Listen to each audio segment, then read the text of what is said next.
Burnout is a problem for all therapists. In this video, I'm going to share with you how burnout can happen for therapists at any stage of their career. The first phase of becoming a psychologist is when you're training. You're a highly stressed, overworked graduate student. I was older when I did my graduate training, and it was intense. I'm living in a small university town in South Africa. It's the first time that I'm seeing a client and I am so anxious.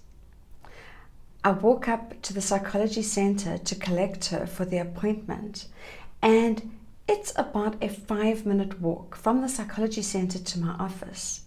We walk down the hill, across the campus, and up 2 flights of stairs, if I remember correctly, before we can finally sit down, look at each other, and speak.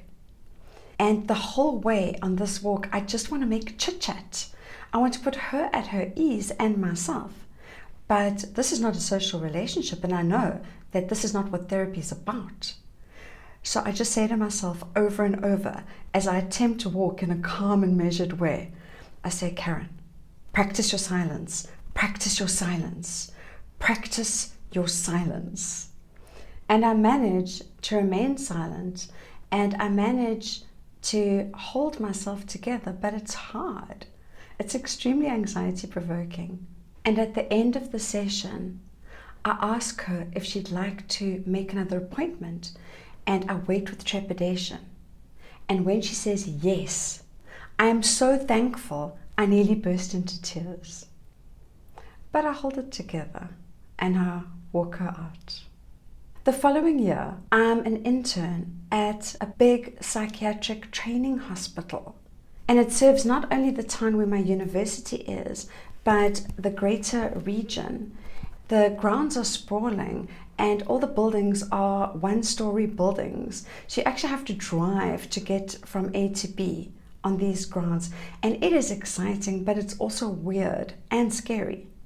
One of my early assignments is to the female psychotic ward, and I'm assigned to be the case manager for a patient who has killed her children while in the grip of a psychotic episode. And it is so heartbreaking. When I talk to her, she seems quite normal until I ask her why she's here, what happened, and she cannot acknowledge the reality of what she has actually done. And the psychiatrist says to me that it is my job to help her to acknowledge the reality, because until she does, she will not be discharged from the high-level security ward that she's in. And I have no idea how to start. I'm working under supervision, but it's minimal. I feel adrift. I'm thrown into the depths of doing this work and expected to sink or swim. In the hospital, there's a kind of pecking order, and I'm sure this is true for all hospitals. At the very top are the consultant psychiatrists. Underneath them are the medical doctors and the senior psychologists. Then come the junior doctors and the junior psychologists. And then at the very bottom of the pile are the interns, and I'm an intern. At least once a week, I have to attend a ward round where I'm doing my rotation. We kind of file in according to the pecking order. So all the doctors and psychiatrists and psychologists sit down, and then the interns follow sheepishly and sit wherever there's a space, normally in a little clump. Because, I mean, of course, there are not many of us. We are 1 or 2 maximum in each ward. The patients are not physically incapable. They are able, most of the time, to walk and to come to the doctor rather than the doctor go from bed to bed, like in a traditional hospital. So we're in this room, we all sit down, the nurses will speak about each patient in turn, and they will give a report about the patient's behavior over the last week, how they've been doing, what's happening with their medication, any issues or any incidents that have arisen over this week. And if I am the case manager for a particular patient, I had better be ready to answer any kind of question that is thrown at me about this patient. The patient themselves then comes in and the team asks them questions to assess their mental state or whatever it might be. These ward rounds are highly stressful. Depending on the consultant that I'm working under, I can expect just about anything from being publicly humiliated to being completely ignored. As an intern, I'm constantly afraid that I've missed something or that I have done something wrong. And this is a fear that stays with me for years. So burnout is a syndrome. It happens on a kind of continuum. The first stage is therapist distress, and that distress kind of increases until the therapist reaches the final stage, which is burnout. And that is officially defined as emotional exhaustion, a decreased sense of accomplishment, and depersonalization, which is a loss of empathy, caring, and compassion. Interestingly though, some people go in the opposite direction where they cannot switch off their empathy, caring, and compassion to the point that they are mentally broken down. The second phase of becoming a clinical psychologist or any kind of psychologist is once you have received your license, you've finished your internship, you've written your board exam, and you are ready to embark on public or private practice. Each of these has their own challenges, of course. You're establishing yourself, you're gaining experience, you're learning a lot. It's a very steep learning curve, and you're trying to do a good job and serve your patients as best as you possibly can.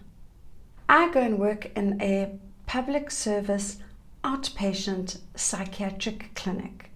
It's in a town that's quite nearby to the town where I did my training and my internship, and it is attached to a large general hospital. A psychiatrist comes once a week, and there are 3 nurses who are stationed there. Otherwise, it's just me. I am at the only clinic in a town, but also I'm the only psychologist for the region all around me. And I'm expected to go and see all the other clinics in the area at least once or twice a month. And it's a lot. I have 2 years of experience at this point, and I'm carrying a lot of responsibility. I manage every patient who walks into the door, no matter what they might walk in with. And 2 days a week, I travel to other clinics to see patients at other clinics. On Mondays, I start my week by going to the general hospital that my clinic is attached to and seeing and assessing all the patients who had tried to suicide over the weekend. Sometimes there aren't any patients. Sometimes there are quite a few. And depending on how many there are, I might be lucky to spend 15 minutes with somebody, in which time I need to assess their level of risk and whether they're a danger to themselves or others, if I should recommend them for discharge or recommend them for admission to the psychiatric hospital. But of course, I'm highly aware that there's an incredible lack of resources. There aren't enough beds, there aren't enough spaces to handle the constant flow of need. So most of the time, I discharge them and I recommend them to see the psychiatrist, and I recommend them to come to me for a follow-up at my clinic or the clinic that's closest to them. But most of the time, I never see them again, and I just hope that they're okay. Whether you're in public practice or private, you are going to be confronted with situations and difficult decisions and assessments and responsibility that you feel woefully unprepared for. So it's not surprising that a lot of therapists burn out at this stage also. The third phase of being a psychologist is when you're mature, experienced, and fairly well established. But this does not protect you against burnout, because doing therapy is hard. It's hard to listen to stories of suffering and distress as part of your job. It's rewarding. Of course it's rewarding. It's amazing when people get better as they do. And when you see the depths of human resilience and the beauty and the strength of the human spirit, it is so uplifting. But of course, it can be weeks sometimes of hardship and suffering before you get any of the resilience and beauty. So doing this work is draining. The years pile up on you. You begin to feel the weight of all the patients that you've ever seen, all the clients you've ever worked with, all the stories you've ever heard. These can become heavier and heavier as time goes on. And of course, there are always the challenges of life, right? Things happen. Therapists are human. People go through hard times. And these can weigh you down and make it harder for you to be more resourceful and resilient in your professional life, and can contribute to burnout. And at any stage of being a psychologist, there is the danger of vicarious traumatization or secondary trauma.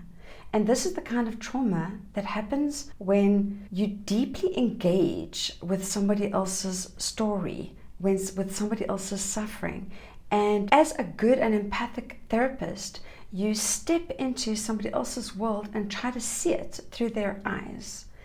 You experience their pain as if it's yours. Sometimes their pain also triggers your pain for whatever reason. And sometimes you begin to develop the symptoms of trauma that the person who directly experienced the trauma is demonstrating. And these symptoms can be intrusive and debilitating. Secondary trauma is a real risk in this profession. For me, it was harder in the public health system because there was such a huge need and so few resources. So I assess children every single day with different kinds of learning disorders that can be treated, but there aren't any resources to treat them. Or the resources are in a town far away and the parents, the family, don't have the money or the resources to get the child to the occupational therapist or the remedial teaching or whatever they need. It's heartbreaking. I work with a little boy who saw his father murder his mother, and he's now cycling through the foster system in South Africa. I try to hold on to hope and I try to help this child, but I don't see any light, and for various reasons I don't see him often. Either his foster parents don't manage to bring him, or his social worker has changed, or there isn't even an office for me to see him in. All I have is a box of toys that I carry around with me in the boot of my car. Every time I see this child, he seems to be getting worse, not better. And he's exhibiting all kinds of oppositional, defiant behaviors, which is completely understandable, but makes him very difficult to manage in terms of the foster care system and the school system. One day, his social worker tells me that he has hurt an animal. And I'm not going to tell you the details, but this disturbs me to the point that I can hardly breathe. And there are so many stories like this, of course. Whether you're in private practice or whether you're in the public health system, you will be confronted by a fair amount of horror and pain and suffering. Highly sensitive therapists are more likely to burn out. The thing is that highly sensitive people are overrepresented in the helping professions because HSPs are attracted to helping others, and because their deep sense of intuition and caring and compassion makes them good at it. But whether or not you identify as highly sensitive or not, at any stage of a therapy career, you are susceptible to burnout. It can happen to anyone, and it can happen at any time. In my next video, I'm going to talk about my personal story of burnout and how that was for me.